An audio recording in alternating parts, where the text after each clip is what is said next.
Ocasio-Cortez loses her marbles, gives the strangest explanation for socialized healthcare yet. By Amy Moreno for TruthFeedNews.com. Breaking news, Democrat socialist Alexandria Ocasio-Cortez is back at it, raising more eyebrows with her latest explanation for socialized healthcare. Ocasio-Cortez struggled to explain where she would get the money to fund her $42 trillion socialized medical plan, and then went on a tangent involving the burial costs for people who from our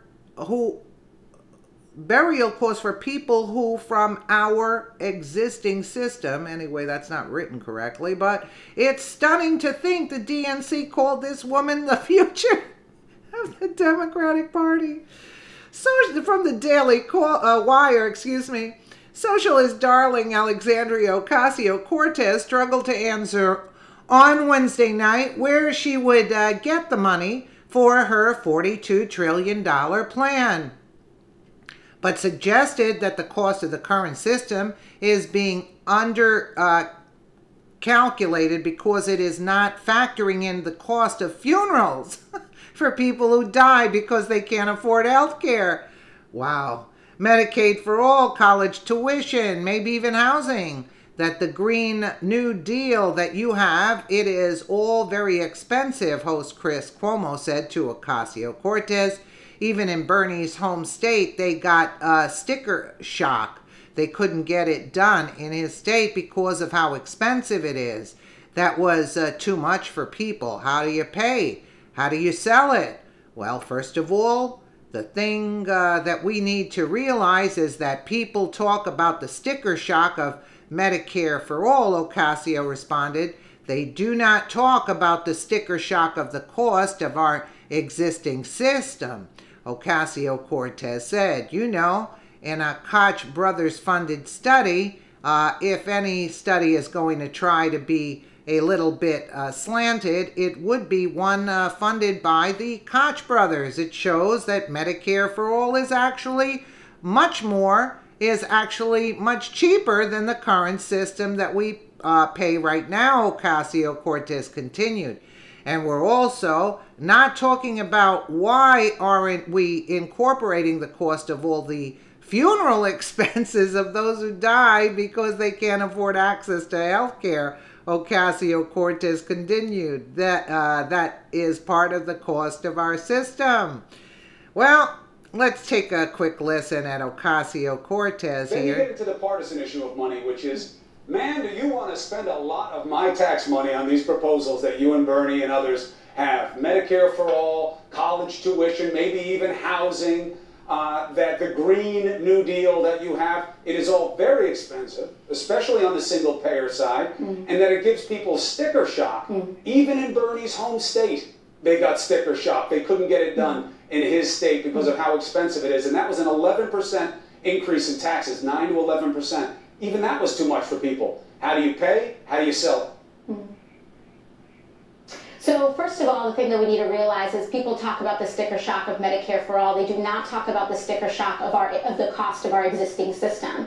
You know, in a Koch brothers funded study, if any study is going to try to be a little bit slanted, it would be one funded by the Koch brothers. It shows that Medicare for all is actually much cheaper than the current system that we pay right now. And let's not forget that the reason that the Supreme Court upheld the Affordable Care Act is because they ruled that these monthly payments that everyday Americans make is a tax. And so while it may not seem like we pay that tax on April 15th, we pay it every single month, or we do pay at tax season if we don't buy these plans off of the exchange. So we're paying for this system. We Americans have the sticker shock of healthcare as it is, and what we're also not talking about is why aren't we incorporating the cost of all the funeral expenses of those who die because they can't afford access to healthcare?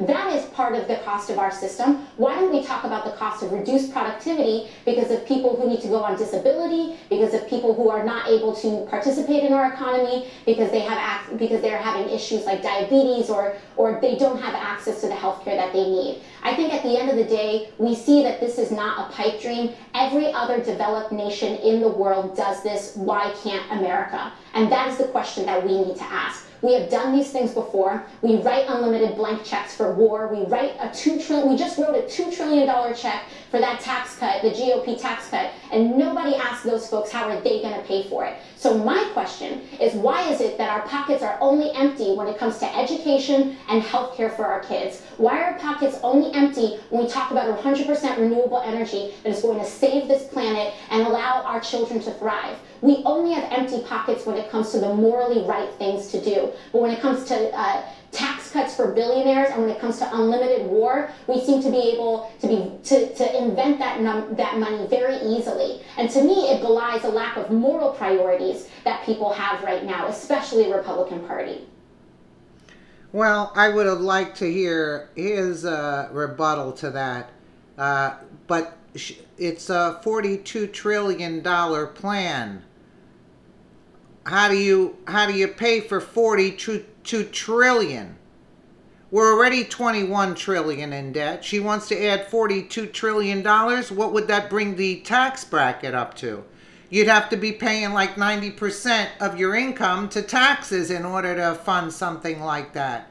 So she's not giving numbers. She's just giving a blank statement of, yeah, why shouldn't we have it? Yeah, there's a lot of things we should have, but you have to figure out what it's going to cost.